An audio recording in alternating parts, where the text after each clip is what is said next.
Sejak pagi, halaman rumah besar keluarga Juragan Ihsan dipenuhi para tamu undangan. Kursi dan meja tertata rapi. Kain putih dan emas membungkus tiang-tiang tenda, sementara aroma masakan dari dapur menyebar ke seluruh sudut halaman. Para tetangga, kerabat, dan kenalan jauh berdatangan. Hari itu, Vita resmi dipersunting oleh lelaki yang juga anak tunggal juragan terkaya di desa mereka. Masya Allah, cantik sekali pengantinnya, bisik seorang perempuan parubaya kepada temannya sambil menatap Vita yang duduk anggun di pelaminan. Temannya mengangguk. Iya, suaminya juga tampan, benar-benar serasi. Vita tersenyum sopan. Setiap kali tamu memberi ucapan selamat, hatinya berdebar karena bahagia, ditambah pula karena tatapan kagum dari orang-orang. Di sampingnya, suaminya duduk tegap dengan tersenyum puas. Sepupu Vita mendekat, lantas menjabat tangan Wawan, suami Vita. Wan, Ikam beruntung mendapatkan istri cantik Vita. Banyak yang suka Inya, tapi Ikam yang menang. Wawan mengangguk ceria. Ya, aku akan menjaga Vita baik-baik. Obrolan mereka terdengar jelas di telinga Vita. Dalam hati, ia merasa lebih tenang. Lelaki yang kini resmi menjadi suaminya bukan hanya tampan, tetapi juga bertanggung jawab. Acara pernikahan berlangsung meriah. Gelak tawa dan obrolan bercampur menjadi satu. Para tamu tak henti-hentinya memuji pasangan baru itu. Bahkan ada yang berbisik iri, mengatakan betapa beruntungnya Vita bisa menikah dengan lelaki kaya dan berparas rupawan. Malam pertamanya, di rumah mertua terasa seperti mimpi. Rumah besar dengan halaman luas masih terasa asing bagi Vita. Tetapi sambutan sang mertua membuatnya cepat merasa nyaman. Bu Isna, mertuanya menghampiri Vita yang sedang membersihkan riasan wajah di dalam kamar. Vita, mulai malam ini anggap rumah ini rumah kamu juga ya. Jangan merasa sungkan. Apapun yang kamu butuhkan katakan saja. Terima kasih, Ma. Jawab Vita penuh terima kasih. Bu Isna tersenyum lembut. Kamu sudah seperti anakku sendiri. Kamu sendiri tahu kan, aku hanya punya satu anak laki-laki. Jadi sekarang aku punya dua anak, Wawan dan juga kamu. Vira terharu mendengar kalimat Bu Isna. Ia membalas senyum mertuanya karena merasa benar-benar diterima. Sejak hari itu, kehidupannya berjalan dengan nyaman. Sang mertua sangat memanjakannya, mulai dari menyiapkan makanan kesukaannya, memberikan perhiasan, bahkan sering mengingatkan Wawan agar selalu memperhatikan Vita. Jangan sampai istrimu merasa kesepian, kata Bu Isna suatu malam kepada Wawan. Kalian itu kan masih pengantin baru, jangan sibuk bekerja terus ah. Wawan tidak menjawab, dia hanya terkekeriku. Hati Vita terasa hangat begitu mendengar percakapan mereka dari balik pintu kamar. Dia kini yakin dirinya sungguh-sungguh dicintai. 2 bulan setelah menikah, Vita mengeluh karena merasakan perubahan pada tubuhnya. Dia cepat lelah, sering mual di pagi hari, perutnya perlahan membuncit. Dokter yang ia temui mengkonfirmasikan bahwa Vita sedang hamil. Ketika kabar kehamilan tersebut diberitahukan pada suaminya, Wawan menatap Vita dengan mata berbinar. Serius sayang, kamu hamil? Vita tersenyum malu. Iya, kata dokter usia kandungannya masih muda, jadi harus dijaga baik-baik. Wawan memeluk Vita erat. Alhamdulillah, ini anugerah besar. Kau tahu betapa aku sangat menantikan momen ini. Air mata keluar dari mata Vita. Aku juga bahagia. Semoga anak ini lahir sehat. Kabar tersebut disambut gembira oleh seluruh keluarga sang mertua, bahkan mengadakan syukuran kecil dengan mengundang tetangga dan kerabat dekat. Cucu pertama itu harus dirayakan, ucapnya penuh semangat. Aku ingin semua orang tahu betapa bahagianya keluargaku sekarang. Vita tentu saja tidak menolak kasih sayang yang diberikan. Hari demi hari berlalu, Perut Vita semakin besar. Ia mulai kesulitan berjalan cepat, tetapi suami dan mertuanya selalu sigap untuk membantu. "Jangan terlalu banyak bergerak," kata Wawan suatu sore. Vita tertawa kecil. "Aku masih kuat kok, Kak. Jangan terlalu khawatir." "Tetap saja aku khawatir. Ingat, kau membawa darah daging kita. Itu lebih penting dari apapun." Vita menatap wajah suaminya dengan mata berbinar. Hidupnya benar-benar terasa sempurna. Ternyata dia melahirkan jauh lebih cepat dari perkiraan keluarganya. Vita merasakan mulas yang datang berulang. Semakin lama semakin kuat. Ia menggenggam erat tangan suaminya. Keringat bercucuran dari keningnya. "Kak, sakit benar, Kak," desanya sambil menangis. Suaminya menggenggam tangannya lebih erat. "Sabar, Ding. Tarik nafas dalam-dalam." Bidan segera menyiapkan segala keperluan untuk persalinan. Bu Isna dan suaminya mondar-mandir di luar kamar.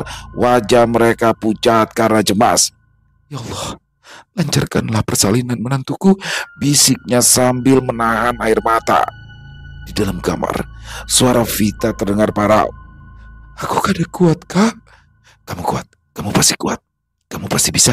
Jangan menyerah," bisik suaminya. Proses persalinan berlangsung lama.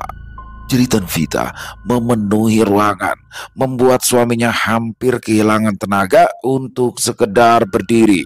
Dia ingin sekali menukar penderitaan yang dirasakan Vita, tetapi nyatanya dia hanya bisa mendampingi sambil berusaha terus menguatkan.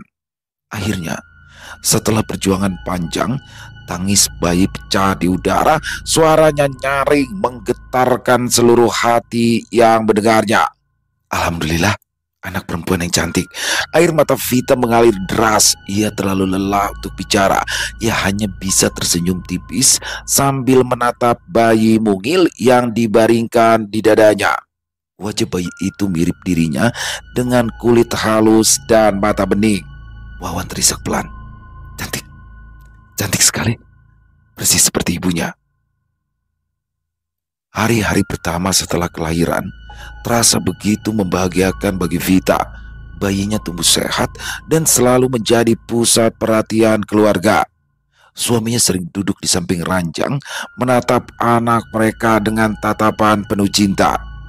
Kedua mertuanya juga tak pernah berhenti memanjakan Vita. Bu Isna bahkan selalu memasakkan makanan khusus untuk Vita. Akan tetapi, kebahagiaan mereka perlahan diganggu oleh sesuatu yang tak bisa dipahami. Belum genap 40 hari setelah melahirkan, Vita mulai sakit-sakitan. Pada siang hari, kepalanya mendadak berdenyut dengan hebat. Tubuhnya menggigil seperti sedang kedinginan, padahal matahari terik bersinar di luar. Dia terbaring lemas di ranjang sambil menggenggam selimut. Bayinya yang sedang tidur di sampingnya sesekali merengek, tapi Vita terlalu lemah untuk menggendong. Wawan yang baru pulang kerja segera masuk ke dalam kamar. Ia langsung cemas melihat wajah Vita yang pucat. "Badanmu panas." Vita menggigit bibir, suaranya bergetar. "Iya, Kak, kepalaku juga sakit sekali." Wawan segera memanggil ibunya. Tak lama kemudian, sang mertua masuk dengan langkah yang cepat. Wajahnya berubah serius ketika ia menyentuh kening Vita. "Kamu itu baru melahirkan. Seharusnya lebih berhati-hati. Jangan-jangan kau sudah melanggar pantangan." Vita menatapnya dengan bingung. "Pantangan apa, Mah? Aku makan seperti biasa yang Mama siapkan." Bu Isna menghela nafas. "Vita, kamu kira Mama tidak tahu? Kamu sering minta dibelikan makanan dari luar." "Mah, aku yang ingin membelikannya, Mah. Bukan Vita yang minta," sangga Wawan cepat. "Kalian ini berdua keras kepala. Ada aturan untuk ibu yang baru melahirkan. Vita itu hanya boleh makan cacapan, telur rebus, ikan gabus kering, atau tahu tempe kukus. Itu untuk menjaga tubuhnya agar tetap kuat. Kalau kau makan sembarangan, bisa kena sakit." Vita terdiam. Ia memang tidak mengikuti aturan itu. Baginya, pantangan yang selama ini diberikan mertuanya terlalu mengekang. Suaminya menatap Vita, lalu ibunya. "Kasihan Vita, Mah, kalau hanya makan itu saja." "Itu gasan kebaikan Vita juga, Wan. Kalau nekat melanggar, akibatnya jadi begini." Kepalanya sakit, badannya menggigil. Ini tanda-tanda kalalah. Mendengar kata itu, Vita mengerutkan kening. Kalalah? Ya, penyakit yang sering menyerang ibu yang baru melahirkan kalau mereka tidak menjaga diri, jawab Bu Isna. Kamu juga beberapa kali keluar rumah tanpa menutup kepala, kan?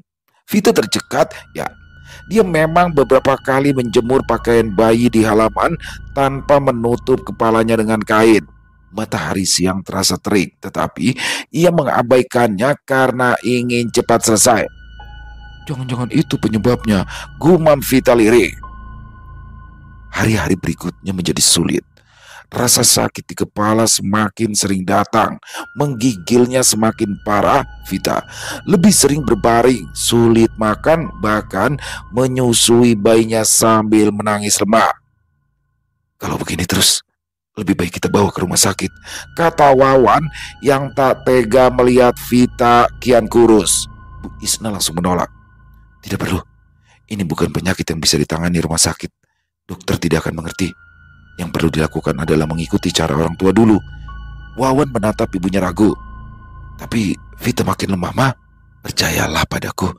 Aku sudah sering melihat kejadian seperti ini, jawab Bu Isna. Lelaki itu menatap Vita dengan tatapan iba. Siang itu, ketika Vita kembali mengeluh, kepalanya berputar, sang mertua membawa sebuah baskom berisi air. Air itu sudah diletakkannya di bawah terik matahari sejak tadi. Air ini sudah kujemur di bawah sinar matahari. Biasanya ini obat untuk mengatasi kalalah matahari, jelasnya. Vita hanya bisa mengangguk lemah. Wawan tampak resah, tetapi memilih diam karena tidak ingin menyinggung perasaan ibunya. Bu Isna memaksa Vita untuk duduk, lalu minum beberapa teguk, lantas membasahi rambutnya. Dingin, mah, Vita berbisik, padahal air itu hangat karena baru saja dijemur di bawah matahari. Itu karena kalalahmu sudah parah. Sabarlah sedikit, ini untuk menyembuhkan juga, kata mertuanya. Tapi sayang, cara itu ternyata juga tidak membawa pengaruh apa-apa. Bu Isna tidak putus asa. Ia segera mengorek keterangan dari Vita apa saja yang dimakannya sebelum sakit. Dia segera mencampurkan sedikit makanan tersebut dengan air sebelum memberikannya pada Vita. Tapi sayang, keadaan Vita tak kunjung membaik. Vita masih terbaring lemah di atas ranjang. Bayinya menangis, tetapi ia tidak mampu bergerak. Wawan buru-buru menggendong anak Vita dan menenangkannya. Sejak tubuhnya melemah karena sakit yang tak kunjung hilang, Vita memang jadi lebih sering berbaring. Ketika malam, ia sulit tidur karena sakit kepala terus datang. Akibatnya, saat pagi menjelang, dia justru terlelap. Wawan beberapa kali menegurnya dengan lembut. Ding, pamali guring bayi sukan. Jangan tidur pagi-pagi begini. Kata mama itu tidak baik untuk kondisi tubuhmu. Vita membuka mata yang berat. Aku lelah, Kak. Kalau tidak tidur, aku bisa jatuh pingsan. Wawan menghela nafas dengan perasaan serba salah. Dia paham istrinya sedang sakit, tetapi ia juga sadar ibunya keras soal aturan. Dan benar saja, sejurus kemudian terdengar suara Bu Isna dari ruang tengah. Vita, kamu tidur lagi pagi-pagi begini? Sudah kubilang jangan. Kamu ingin sakitmu tambah parah, ha? Vita mengerjapkan mata dengan gelisah, lalu ia menarik selimut. Aku hanya mau istirahat sebentar, Mah. Badanku tidak kuat. Bu Isna masuk ke kamar, wajahnya terlihat tegang. Tidak ada alasan. Kalau ibu melahirkan tidur pagi, takutnya malah kalalah mata karena darah putih naik ke atas. Kamu tidak mau kan matamu rusak? Vita kesulitan menahan rasa jengkel. Aku ini sakit, Ma. Kalau tidak tidur aku bisa jadi tambah parah. Perdebatan mereka semakin sering terulang. Vita jadi merasa apapun yang ia lakukan selalu saja salah di mata mertuanya. Hubungan mertua dan menantu yang awalnya terasa manis perlahan-lahan jadi rusak. Suaminya yang berada di tengah-tengah mereka berdua jadi bingung harus membela siapa. Hari demi hari berlalu. Ternyata Vita memang merasakan sesuatu yang berbeda pada penglihatannya. Pada awalnya, ia mengira hanya karena kelelahan, tapi lama-kelamaan pandangannya semakin kabur. Saat melihat wajah bayinya, dia harus mendekatkan wajah hingga benar-benar dekat baru bisa jelas. Wawan menyadari perubahan tersebut. Fit, kenapa kamu selalu memicingkan mata? Vita terdiam sejenak sebelum ia menjawab pelan. Mataku rasanya seperti berkabut, Kak. Aku tidak bisa melihat jelas seperti dulu. Suaminya langsung panik. Aku harus segera membawa kamu ke dokter. Sebelum mereka sempat pergi, rupanya Bu Isna sudah lebih dulu mengetahui hal tersebut. Wajahnya pucat, tangannya gemetar. Aku kan sudah memperingatkanmu, Fit. Kamu ini keras kepala sekali. Inilah akibatnya. Ma, tolong, Ma. Jangan salahkan aku terus. Vita mengeluh, hatinya sakit karena Bu Isna berubah keras padanya. Aku melakukan ini semua demi keselamatanmu. Kalau sudah begini, siapa yang akan bertanggung jawab? Sahut mertuanya dengan suara tinggi. Suaminya berdiri di antara mereka, mencoba untuk menenangkan. Ma, cukup, Ma. Vita sudah sakit. Tolong jangan buat dia tambah stres. Akan tetapi, perdebatan mereka justru semakin memanas. Malam harinya, Vita menangis pelan di pelukan suaminya. Aku tidak tahan lagi, Kak. Setiap hari aku selalu disalahkan. Apapun yang kulakukan dianggap salah. Wawan mengusap rambut Vita dengan lembut. Sabar ya, Fit. Mama memang seperti itu karena dia khawatir padamu. Dia itu takut kehilanganmu. Kalau memang dia khawatir, kenapa harus membuatku merasa tertekan? Vita menatap suaminya dengan mata berkaca-kaca. Aku tidak ingin tinggal di sini lagi. Aku ingin pulang ke rumah orang tuaku. Setidaknya di sana aku bisa beristirahat tanpa harus mendengar omelan setiap hari. Wawan terdiam, lalu ia mengangguk. Tampaknya dia juga tidak tega melihat Vita tertekan. Aku akan bicara dengan Mama dan Abah, ucapnya akhirnya. Keesokan harinya, suasana rumah menjadi tegang. Wawan duduk berhadap-hadapan dengan kedua orang tuanya di ruang tamu. Vita memilih berada di kamar sambil memeluk bayinya. Ma, Bah, suara Wawan terdengar hati-hati. Aku ingin membawa Vita tinggal sementara di rumah orang tuanya. Dia butuh ketenangan dan butuh istirahat. Di sana mungkin dia merasa lebih nyaman. Bu Isna menatap anaknya dengan tajam. Apa? Kamu ingin meninggalkan rumah ini? Setelah semua yang sudah aku lakukan untuk kalian? Bukan begitu, Ma. Aku janji, ini akan hanya sementara. Sepertinya Vita terlalu stres berada di sini. Aku tidak ingin penyakitnya semakin parah. Air mata menetes dari mata Bu Isna. Kamu pasti menganggapku sebagai mertua yang jahat untuk istrimu, kan? Suaminya segera merangkul bahu Bu Isna. Sudah, jangan berpikir macam-macam. Biarkan saja. Kalau memang Vita ingin tinggal sementara dengan orang tuanya. Wawan memandang ayahnya dengan tatapan penuh rasa terima kasih. Akhirnya, dengan berat hati, Bu Isna mengizinkan kemauan Wawan. Wajahnya penuh kekecewaan, tetapi ia tidak bisa menahan anak tunggalnya lebih lama. Mama jangan khawatir ya. Aku akan pulang setiap hari ke sini dan tidur di sini, kata Wawan untuk menenangkan hati ibunya. Keesokan harinya, mereka berkemas. Vita membawa bayinya, sementara suaminya mengangkat tas berisi pakaian. Sebelum berangkat, Bu Isna hanya melengos saat melihat wajah Vita, lalu masuk ke dalam kamar. Mama Sarika, keluhnya. Wawan tidak mengatakan apa-apa. Mereka pun meninggalkan rumah besar tersebut. Sepanjang perjalanan menuju rumah orang tua Vita, suasana di dalam mobil hening. Bayi mereka tertidur pulas di pangkuan Vita, sementara suaminya fokus mengemudi dengan wajah yang muram. Kamu mencium bau busuk gak, Fit? Vita tercengang, dia bergerak gelisah, lalu membuka jendela mobil. Aku tidak mencium bau apa-apa, Kak. Masa sih? Vita tidak menjawab, dia lebih tertarik memandang pemandangan jalan di luar. Tidak lama kemudian, mereka pun tiba di rumah orang tua Vita. Begitu masuk ke halaman, Bu Lisda menyambut dengan wajah yang cemas. Aduh, Fit, muka kamu pucat banar. Vita langsung memeluk ibunya. Ma, Aku lelah sekali. Ya sudah. Ayo cepat berbaring di sana. Mama sudah membereskan kamarmu setelah Wawan memberi kabar kalau kalian akan pulang ke sini. Setelah beristirahat sebentar, Wawan ingin segera pulang ke rumah orang tuanya, tetapi Vita melarang. Dia minta ditemani pergi keluar rumah, sementara anaknya tidur di dalam kamar. Kamu masih sakit? Jangan jalan-jalan dulu. Vita menggeleng, dia terus saja merayu sehingga Wawan terpaksa menuruti keinginannya. Jalanan kampung terasa ramai karena sore itu banyak orang berlalu lalang. Vita berjalan pelan sambil menggandeng suaminya. Tiba-tiba saja langkahnya terhenti. Di seberang jalan ada dua orang yang sedang mengobrol. Pandangan Vita langsung tertuju padanya. Wajahnya familiar, terlalu familiar untuk diabaikan begitu saja.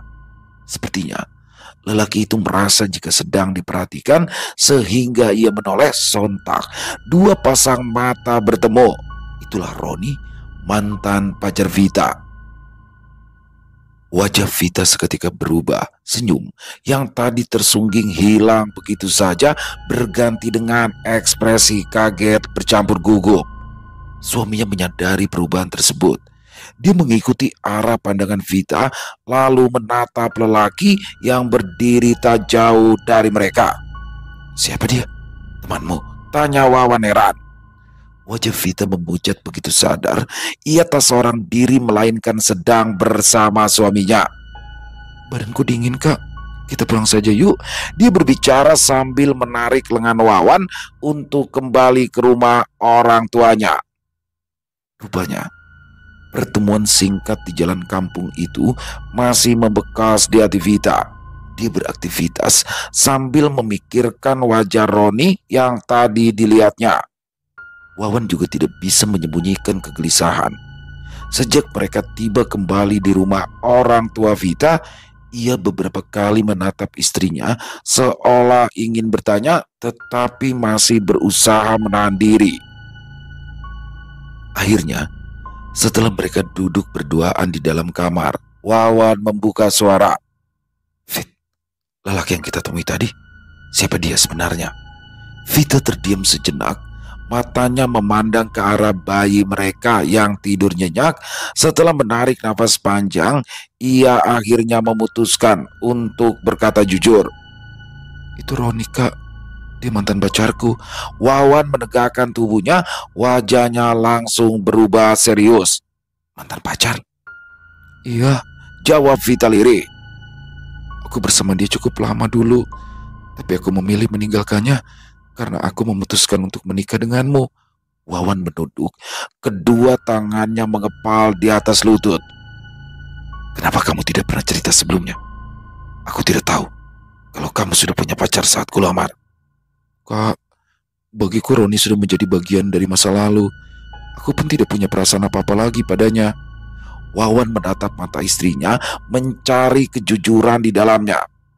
Benar? Kamu yakin? Vita mengangguk mantap. Sungguh, Kak, yang aku inginkan hanya kau dan anak kita. Pertemuan tadi cuma kebetulan, dan aku pun kaget. Aku tidak pernah merindukan dia lagi. Wawan menarik nafas panjang, lalu mengembuskannya berat. Aku berusaha percaya, tapi asal kamu tahu saja, aku ini hanya lelaki biasa. Melihatmu berhadapan dengan orang yang pernah kamu cintai, rasanya sulit untuk tidak merasa gelisah. Vita menggenggam tangan suaminya. Jangan berpikir berlebihan, Kak. Sejak awal aku sudah memilihmu menjadi suamiku. Aku tidak akan pernah berpaling. Wawan membalas genggaman Vita meski bayangan Roni tetap saja mengganggu pikirannya. Hari-hari berikutnya ternyata jadi lebih berat. Tubuh Vita terasa kian lemah. Pipi yang dulu berisik ini merosot. Tulang-tulang di pergelangan tangannya terlihat jelas. Setiap kali ia berkaca, Vita sendiri kaget melihat perubahan tubuhnya. Akan tetapi, ia masih mencoba menenangkan diri. Mungkin ini hanya sementara. Setelah sehat tubuhku akan kembali. Bu Lisda pun tak bisa menutupi kecemasannya. Saat Vita berjalan keluar kamar dengan langkah goyah, ia selalu sigap penopang. "Vita, jangan memaksakan diri, nak." "Ma, aku tidak ingin hanya berbaring. Aku juga ingin merasakan udara luar. Setidaknya aku bisa duduk di teras," saut Vita dengan suara lirih. Bu Lisda akhirnya menuruti permintaan anaknya. Suaminya juga segera menyiapkan kursi di teras agar Vita bisa duduk di sana sambil melihat pemandangan di depan rumah. Sore itu, Wawan yang baru pulang bekerja singgah ke rumah mertuanya. Sebelum kembali ke rumah orang tuanya lagi, dia duduk di samping Vita yang tampak muram. "Kenapa kamu harus pulang balik ke rumah sana, Kak?" keluhnya. "Mama memintaku pulang tiap hari." Wajah Vita semakin cemberut. Sementara itu, Wawan mengendus-endus sekitarannya. "Ada bau bangkai? Apa ada tikus mati ya?" Vita tidak menyaut. Dia masih jengkel karena Wawan tidak pernah menginap di tempatnya sekarang. Pada saat yang bersamaan, terdengar langkah mendekat ke rumah. Seorang perempuan muncul dari jalan kecil di depan. Ia melambaikan tangan sambil tersenyum. "Vita," panggilnya. Vita mengangkat wajahnya dan langsung tersenyum. "Aida." Aida adalah teman lama Vita sejak sekolah. Mereka sudah lama tidak bertemu setelah Vita menikah dan tinggal di rumah mertua. "Bagaimana kabar kalian?" sapa Aida ketika masuk halaman. "Ya, beginilah," saut Vita yang tidak kalah cerianya. Aida menghampiri Vita yang duduk di kursi, senyumnya lebar, matanya berbinar. "Astaga, akhirnya aku bisa bertemu lagi denganmu. Aku dengar-dengar kamu baru melahirkan. Selamat ya." "Terima kasih, Dak." Aida menunduk untuk melihat bayi dalam gendongan Vita. "Masya Allah, cantik sekali, mirip sama ibunya." Vita tertawa kecil, tetapi tawanya terdengar lelah. Aida kemudian menatap Vita lebih lama. Matanya menelusuri wajah dan tubuh sahabat lamanya itu. Senyumnya perlahan memudar. "Kenapa tubuhmu kurus begini? Kamu seperti orang yang sedang sakit keras." Wajah Vita berubah. Matanya menunduk saat menceritakan apa yang sedang terjadi padanya. Setelah Vita selesai bercerita, Aida mendesah. "Kalau menurutku, sebaiknya coba saja kamu minta bantuan pada Nini Ipah. Bukannya beliau sering membantu orang sakit." "Aida, untung kamu menyebut nama Nini Ipah," sahut Bu Lisda yang baru saja tiba menyusul dari rumah. Wawan menoleh dan sedikit bingung. "Nini Ipah? Nini Ipah itu siapa, Ma?" "Panambaan, biasanya jadi bidan beranak, tapi bisa juga mau obati orang garing." Aida mengangguk. "Betul, Wan. Nini Ipah juga tidak pernah menentukan tarif. Seikhlasnya saja. Daripada Vita terus begini, coba saja minta tolong pada Nini Ipah." Bu Lisda juga tampak bersemangat. Kalian tunggu di sini temani Vita ya. Aku akan ke rumah Nini Ipah dulu." Tanpa menunggu jawaban, perempuan parubaya itu turun dari rumah dan segera mengendarai sepeda motornya. Sedangkan Wawan memandang wajah Vita yang agak bersemu kemerahan. Sepertinya Vita bahagia karena mendengar Nini Ipah bisa mengobati penyakitnya. Beberapa saat kemudian, Bu Lisda kembali bersama seorang perempuan tua yang rambutnya sebagian besar sudah memutih. "Assalamualaikum," sapanya lirih. "Waalaikumsalam," jawab semua yang ada di ruangan tengah. Wawan segera bangkit menyambut dan mempersilahkan beliau duduk di dekat Vita. Nini Ipah menatap Vita lama sekali. Pandangannya menyapu dari ujung kepala hingga kaki. Rahangnya mengeras. Kemudian ia menggeleng pelan. "Anakam kadakana kalalah," ucapnya pada Bu Lisda. Ibunda Vita terbelalak. "Bukan kalalah? Lalu apa nih?" Nini Ipah menarik nafas panjang saat menatap semua orang yang hadir. "Aku sudah terbiasa melihat tanda-tanda orang kena kalalah. Tapi Vita bukan kena kalalah." Detak jantung Wawan berdetak lebih cepat. "Apa maksud pian nih?" Perempuan tua itu menatap langsung ke arah mata Wawan, lalu beralih ke arah Vita yang tubuhnya tampak semakin kurus. Dia menggeleng sekali lagi. Anak ini bukan terkena kalalah, tapi kiriman orang hasad. Ruangan tengah seketika hening. Aida menutup mulutnya dengan tangan. Ia terkejut bukan main. Bulisda memegangi dadanya, wajahnya pucat pasi.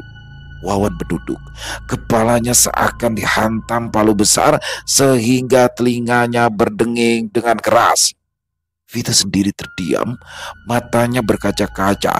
Dia mencoba membuka mulut, tetapi suaranya tak keluar, hanya air mata yang menetes di pipinya. Di titik itulah mereka sadar apa yang menimpa Vita jauh lebih serius daripada yang mereka kira. Dan yang lebih parah, penyakit ini sudah menjalar kemana-mana. Bagian kemaluannya juga sudah mengeluarkan nanah. Wawan seketika pucat pasi, tangannya sampai bergetar setelah ia mendengar penjelasan Nini Ipa. Dia menoleh ke arah istrinya yang berbaring lemah. Vita, jadi bau busuk itu? Vita hanya memejamkan mata, air matanya menetes pelan. Aku tidak sanggup bilang apa adanya, Kak. Aku malu. Tatapan Wawan berganti antara marah, bingung, dan kasihan. Saat ini ia seperti mendapat pukulan dari segala arah. Ada apa ini? Yayan, kakak lelaki Vita yang baru saja pulang dari sawah, bergegas masuk ke dalam rumah. Dia masuk diiringi oleh ayahnya. Mereka memandang semua orang dengan heran, lalu berhenti pada Vita yang sedang menangis. Yayan pun segera paham mereka semua sedang mengkhawatirkan keadaan adiknya itu. Vita kenapa, Ma? Tanyanya lirih. Bulisda segera menjelaskan apa yang terjadi. Dia terisak sembari mengusap mata berkali-kali. Yayan sampai mengepalkan tinju kala mendengar adiknya sakit karena santet. Apa ini sudah tidak bisa diobati lagi nih? Tuntut Yayan pada Nini Ipa. Aku kada bisa apa-apa lagi, Yan. Santet ini sudah terlalu dalam. Satu-satunya jalan adalah meminta orang yang mengirimkan santet itu menarik kembali kirimannya. Ruangan seketika menjadi hening. Wawan mengangkat wajahnya perlahan, sorot matanya berubah menjadi dingin. Kalau begitu, kita harus segera mencari siapa yang begitu tega melakukan ini. Suaranya terdengar berat. Bulisda menatap Vita, matanya berkaca-kaca. Siapa, Fit? Siapa orang yang begitu benci sama kamu sampai tega melakukan ini? Vita terdiam lama, lalu dengan suara nyaris tak terdengar, ia berucap. Aku tidak tahu, Ma. Tahu sendiri, aku cuma berteman dengan Aida. Aku tidak pernah bermusuhan dengan orang lain. Kalaupun mungkin ada orang yang sakit hati, mungkin saja itu Roni yang kutinggal menikah dengan Kak Wawan. Tapi masa iya dia sampai begitu? Begitu nama Roni meluncur dari bibir Vita, kakaknya langsung menoleh. Roni? Tanyanya dengan nada gusar. Bulisda menyeka air matanya. Roni pacar kamu dulu itu? Vita mengangguk lemah. Tapi aku kada yakin, Ma. Dia bukan orang seperti itu. Yayan berdiri dengan wajah merah padam. Aku tidak peduli mau benar atau tidak. Aku harus segera mencari dia sekarang juga. Berani berbuat, harus berani bertanggung jawab. Pak Arif menepuk bahu anak sulungnya. Betul, jangan buang waktu lagi. Kalau sampai kita terlambat, nyawa adikmu taruhannya. Wawan menoleh cepat. Baba, tunggu, Bah. Kak, tunggu, Kak. Kita masih belum tahu pasti. Jangan asal main tuduh. Belum tentu Roni. Diam, Mon. Potong Yayan. Suaranya meninggi. Apa kamu tidak lihat kalau istrimu ini hampir mati? Kita tidak bisa cuma duduk diam dan berharap ada keajaiban. Pak Arif sudah lebih dulu melangkah keluar rumah, wajahnya keras tanpa kompromi. Kita cari dia sekarang. Yan, lokasi. Wawan bangkit, hendak menahan mereka berdua, tetapi pandangan mata mertuanya membuat langkahnya terhenti. Detik itu juga, Pak Arif dan Yayan mendatangi rumah Roni. Mereka tahu persis di mana pemuda itu tinggal karena bagaimanapun juga masih satu kampung. Pintu rumahnya diketuk keras-keras. Roni yang baru saja hendak merebahkan diri terkejut. Ia segera membuka pintu. Wajahnya masih basah karena baru selesai mandi. "Paman Arif, Bang Yayan?" tanyanya bingung. Tanpa basa-basi, Pak Arif langsung mendorong pintu dan masuk. Yayan menyusul sambil mencengkram kera baju Roni. "Jangan pura-pura bodoh, Ron. Cepat mengaku. Kamu yang sudah menyantet Vita kan?" Roni terperanjat, tubuhnya terguncang karena tarikan Yayan. "Apa? Santet? Vita? Astaga, kalian bicara apa?" Pak! Tamparan keras mendarat di pipinya. Yayan semakin murka. "Jangan main-main. Vita sekarang hampir mati karena ulahmu. Nini Ipa bilang hanya orang yang mengirim santetnya yang bisa menyembuhkan keadaannya lagi." Pak Arif menatap Roni dengan sorot mata penuh kebencian. "Kamu pasti sakit hati karena Vita meninggalkan kamu dan lebih memilih Wawan, kan?" Roni mengerang. Wajahnya memerah karena emosi bercampur sakit. Dia menggiling kuat-kuat. "Bang, Paman, dengarkan Ulun dulu. Ulun bersumpah tidak pernah melakukan itu." "Bohong!" bentak Yayan. Lalu ia mendorong tubuh Roni hingga menghantam dinding. "Kalau bukan kamu, siapa lagi?" Roni memegangi dadanya. Nafasnya terasa berat. Dia menatap dua orang itu dengan sorot mata penuh ketakutan sekaligus keputusasaan. "Aku wani bersumpah tidak pernah menyakiti Vita, apalagi menyantetnya." Yayan semakin marah. Dia kembali memukuli Roni dengan membabi buta sehingga pemuda itu terkapar di lantai. "Aku bersumpah atas nama ibuku, aku tidak pernah sakit hati dengan Vita. Aku tidak pernah menyantetnya. Percayalah, Bang," ucapnya dengan suara serak. "Dasar pendusta!" bentak ayah Vita sambil memukulkan kayu ke punggung Roni. Roni menjerit ketakutan menutupi kepalanya. "Aku tidak tahu apa-apa, sumpah. Aku tidak menyantet Vita." Darah mengalir dari pelipis Roni. Tubuhnya gemetar menahan sakit, tapi matanya lurus, tak goyah meski penuh ketakutan. Mereka masih ingin memukuli Roni yang tidak kunjung mengaku, tapi keluarga dan tetangga yang mendengar keributan segera datang melerai. Para tetangga buru-buru membawa Roni ke rumah sakit, sementara sisanya menenangkan Pak Arif yang masih memegang kayu di tangannya. "Tidak ada bukti kalau dia yang mengirim santet ke Vita. Jadi jangan bertindak sembarangan," tegur tetua kampung sambil menyuruh mereka berdua pulang ke rumah. Keesokan harinya, ayah dan anak itu digelandang ke kantor polisi karena laporan Roni. Dia tidak terima dipukuli tanpa alasan seperti itu. Keluarga Vita semakin terpuruk karena tulang punggung keluarga berada di balik jeruji besi, sedangkan Wawan juga tidak bisa berbuat banyak meskipun anak orang kaya, tetapi orang tuanya tidak sudi mengobati Vita. Bu Isna terlanjur kecewa karena Vita sering membantahnya. Dia justru beranggapan lebih baik Vita segera mati saja agar Wawan bisa menikah lagi dengan perempuan lain yang lebih baik. Beberapa bulan berikutnya, kehidupan Vita jadi lebih menyedihkan. Keadaan tubuhnya sudah benar-benar hancur. Setiap orang yang melihatnya merasa ngeri. Kulitnya pucat, tulangnya menonjol, wajahnya berubah menakutkan, tak lagi secantik dulu.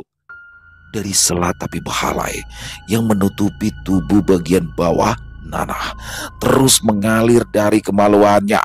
Bau busuk itu membuat orang yang menengok harus menahan mual. Polis sudah kehabisan cara. Mereka pernah membawa Vita ke rumah sakit, tetapi dokter pun sudah angkat tangan. Tidak mungkin untuk membawanya ke rumah sakit di ibu kota provinsi. Kehidupan mereka saat ini benar-benar sulit, sehingga biaya berobat jadi terasa memberatkan. "Wan, kapan kamu kesini menengok anak dan istrimu?" tanyanya ketika Wawan akhirnya mengangkat telepon darinya. "Masih belum tahu, mah. Ini ulun ada banyak gawian," sahut Wawan lantas memutuskan sambungan telepon. Bulisda meletakkan ponsel ke atas meja. Bibirnya gemetar saat menahan tangis sedih, tetapi dia tak bisa menunjukkan perasaannya pada Vita. Kak Wawan tidak mau kesini lagi, Ma? Tanya Vita pahit.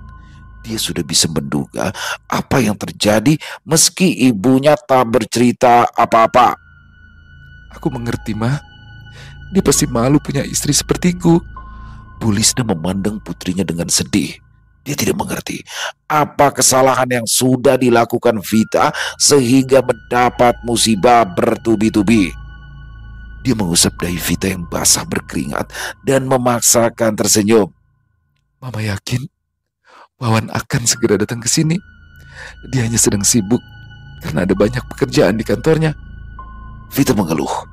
Dia tidak percaya, tetapi tetap saja tersenyum saat ini hanya ada ibunya yang bisa menemaninya, sedangkan ayah dan kakaknya masih meringkuk di dalam penjara. Air mata Vita mengalir deras lagi ketika mengingat mereka berdua yang terlibat masalah besar karena mengkhawatirkan dirinya. Beberapa waktu berlalu, Vita akhirnya meninggal dunia. Tubuhnya kurus kering dan hanya tulang dibungkus kulit. Warga yang melayat hanya datang sedikit saja, itu pun rata-rata mengeluh mual dan ingin muntah. Mereka tidak sanggup mencium bau busuk yang keluar dari tubuh Vita, sedangkan Wawan dan keluarganya tidak datang sama sekali. Bu Lisna menatap makam anaknya dengan mata yang merah. Dia sudah menghubungi Wawan dan juga mengutus orang untuk mengabari keluarganya. Tetapi tidak satupun dari mereka yang datang untuk mengantarkan jenazah Vita ke liang kubur. Sepertinya mereka memang sudah membuang Vita begitu saja. Bahkan anak Vita juga tidak pernah ditengok. Bu Lisna membuai cucunya yang merengek di dalam gendongan lalu berbalik pulang bersama keluarganya. 40 hari setelah kematian Vita, hari itu Wawan akhirnya datang ke makam. Dia memutuskan datang untuk berbicara pada kuburan Vita dan sisa-sisa tubuhnya di dalam sana. Aku datang. Dia bicara datar saat berada di depan makam Vita. Wawan datang dengan tangan kosong tanpa membawa apa-apa. Dia enggan membawa bunga tabur karena baginya Vita tak layak mendapatkan semua itu. Kamu pasti bertanya-tanya kan? Kenapa aku mendadak pergi dan tidak mau menengokmu lagi? Katanya sambil tersenyum sinis. Tapi aku rasa kamu juga akan melakukan hal yang sama kalau berada di posisi yang sama denganku kan? Awalnya, aku sangat bahagia karena gadis cantik sepertimu langsung mengiyakan lamaranku. Bahkan kamu juga mendesak agar kita segera menikah karena tidak ingin pacaran terlalu lama. Wawan menertawakan dirinya sendiri. Ternyata itu bukan karena kamu mencintaiku. Aku baru tahu kebenarannya setelah kamu melahirkan. Sehari setelah anakmu lahir, aku tanpa sengaja mendengar percakapanmu dengan Aida di telepon. Kamu mengaku bahwa kau menerima lamaranku hanya karena kau hamil anak Roni, sedangkan lelaki itu tak mau bertanggung jawab dan menyuruhmu menggugurkan kandunganmu. Suara Wawan pecah. Dia berbisik getir. Pantas saja wajah anak itu tidak mirip aku. Pantas saja dia lahir sebelum pernikahan kita berumur 9 bulan. Bukan karena dia prematur, tetapi karena kamu lebih dulu mengandung sebelum kita menikah. Wawan mendongak ke langit. Dia sangat membenci Vita. Begitu tahu kenyataan sebenarnya, tapi tak ingin bertindak gegabah. Aku sangat tidak tahan setelah mendengar percakapanmu dengan Aida. Sehingga itu sebabnya aku lalu pergi ke dukun dan membayar dengan harga mahal untuk membuatmu menderita sampai mati. Aku tidak menyesal meskipun sudah melakukan itu semua. Tapi aku sempat takut ketahuan saat Nenek Ipa memandangku dengan tajam ketika ibumu meminta bantuan padanya. Mungkin saja dia sudah tahu jika aku pelakunya, tapi tidak bisa mengatakan yang sesungguhnya. Segera setelah Nini Ipa pulang, aku pergi ke rumahnya dan membayar Nini Ipa agar terus menutup mulut. Aku juga yang melaporkan Abah dan kakakmu pada polisi, sehingga mereka berdua tertangkap. Sedangkan Roni, dia sekarang cacat setelah dipukuli Abah dan Kak Yayan. Dan kamu meninggal dengan cara menyakitkan dan membawa rasa penasaran. Hari ini, aku datang ke sini untuk memberitahukanmu kalau Abah dan Mamaku tidak tahu menahu. Jadi, kamu tidak usah lagi mengetayangi mereka setiap malam. Wawan bersiap berdiri setelah berjongkok sekian lama. Aku juga akan membawa mereka pergi dari sini dan meninggalkan semua kenangan pahit tentang kamu dan keluargamu. Selamat tinggal, Vita. Katanya mengakhiri pengakuan tersebut dengan suara yang terdengar semakin getir. Dia menepuk makam Vita lalu berdiri. Langkahnya cepat meninggalkan lokasi pemakaman tanpa menoleh ke belakang lagi. Angin musim kemarau mengikuti punggungnya, membawa serta rahasia yang baru saja ia kuburkan bersama mendiang istrinya. Selesai. Wow, luar biasa kisah dari Kenanga Kinasih. Wow, seperti biasa ya endingnya. Waduh, nggak nyangka. Salah tebak semua saya, salah tebak semua beneran deh. Pertama, wah nih jangan-jangan ibu mertuanya nih. Saya curiga sama ibu mertuanya kan, karena mungkin merasa anaknya diambil ya kan, mungkin merasa perhatian anaknya sekarang tertumpah kepada istrinya, udah gitu berubah jadi jahat kan dia endingnya. Wah jangan-jangan nih, udah gitu dia nahan tuh, nggak boleh ke dokter ya kan, nggak boleh ke dokter. Udah fix nih mertuanya. Tapi kan Kenanga Kinasih suka bikin plot twist gitu kan. Berjalannya, wah Roni pasti nih sakit hati karena dia ditinggal nikah kan. Tapi kayaknya nggak mungkin deh, receh banget. Sempat terlintas Aida tuh, pada saat Aida datang, jangan-jangan Aidanya suka sama Wawan sebenarnya, atau ngiri lah atau segala macam. Tapi ternyata semua tebakan saya salah. Ternyata suaminya sendiri atau Wawan lah yang mengirimkan santet kepada Vita. Karena ternyata, waduh, ini kompleks banget nih permasalahannya nih. Ternyata Vita sudah hamil lebih dulu sebelum menikah dengan Wawan. Dan yang menghamilinya adalah Roni.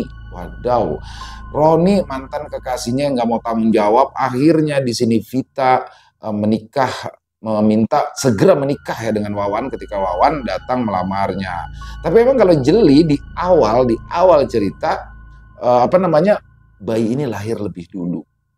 Jadi dia nggak prematur, tapi sebelum 9 bulan dia lahir. Di sini udah ada clue sebenarnya ya. Dan ini kerennya Kenangan ya. Jadi kayak dikasih clue tapi samar tuh di depan sampai akhirnya oh iya ya bener juga.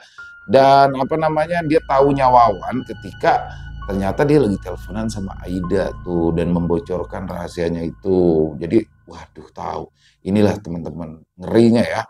Orang yang sakit hati kayak Wawan, udah dia akan melakukan segala cara. Dan yang lebih mengerikan lagi, tipikal Wawan ini, dia bisa menyembunyikan semua perasaannya tuh. Jadi kelihatan kayak biasa aja, marah, enggak, kecewa, santai aja dia. Jadi kayak nggak punya masalah, jadi di sini nggak ada yang curiga. Termasuk orang tuanya juga nggak curiga, dia pendem semuanya. Dia pendem, biarin yang tahu dia aja, orang tuanya nggak tahu, mertuanya nggak tahu, siapapun nggak tahu, tapi dendamnya semua selesai. Roni, mantan kekasihnya Vita yang menghamili, cacat. Kedua orang tua Vita, bapaknya Vita dan kakaknya masuk penjara, dan terakhir Vitanya sendiri meninggal dengan cara yang mengenaskan karena santetnya ini yang dikirimkan sangat-sangat mengerikan yang membuat organ vitalnya membusuk. Waduh, ngeri banget ya. Agak ini juga sih di endingnya, kok dia nggak mau jenguk Vita, nggak mau jenguk anaknya. Oke lah, kalau dia memang benci sama Vita atau jijik sama Vita, paling enggak kan itu anak dia tuh. Tapi kok dia nggak mau, sampai meninggal pun nggak diambil anaknya. Tapi ternyata di situ Wawan mengetahui itu bukan anaknya. Keren pakai banget. Terima kasih Kenanga Kinasih atas kisahnya yang luar biasa. Ditunggu lagi untuk kisah-kisah selanjutnya. Dan buat teman-teman yang suka dengan videonya, bisa diklik tombol like-nya, tombol jempolnya, boleh juga dong dibantu di-share ya link videonya ini ke teman-teman yang lain agar juga ikut merasa terhibur. Dan buat teman-teman yang mungkin punya komentar lain, mungkin punya pendapat lain yang juga salah tebak kayak saya ya, bisa menuliskan di dalam kolom komentar ataupun hanya sekedar saling menyapa, silakan, insya Allah kami akan menjawab satu persatu. Buat teman-teman yang belum subscribe channel Ilo Bercerita, diklik dulu dong tombol subscribe-nya, jangan lupa lonceng notifikasinya dinyalakan agar teman-teman selalu mendapatkan notifikasi dari konten-konten yang akan kami upload selanjutnya. Dan untuk channel Ilo Bercerita, kami upload setiap hari ya teman-teman ya, setiap malam jam 9 malam waktu Indonesia bagian Barat. Dan di akhir kata, saya Ilo mengucapkan permohonan maaf apabila mungkin dalam pembawaan kisahnya barusan ada kata-kata saya yang salah ataupun ada kata-kata saya mungkin yang kurang berkenan. Saya mohon dibukakan pintu maaf yang seluas-luasnya. Sampai berjumpa lagi di konten-konten kami selanjutnya yang pasti tidak kalah serunya, yang pasti tidak kalah horornya. Masih bersama saya Ilo di channel Ilo Bercerita. Salam sehat, sukses selalu untuk kita semua. Wassalamualaikum warahmatullahi wabarakatuh.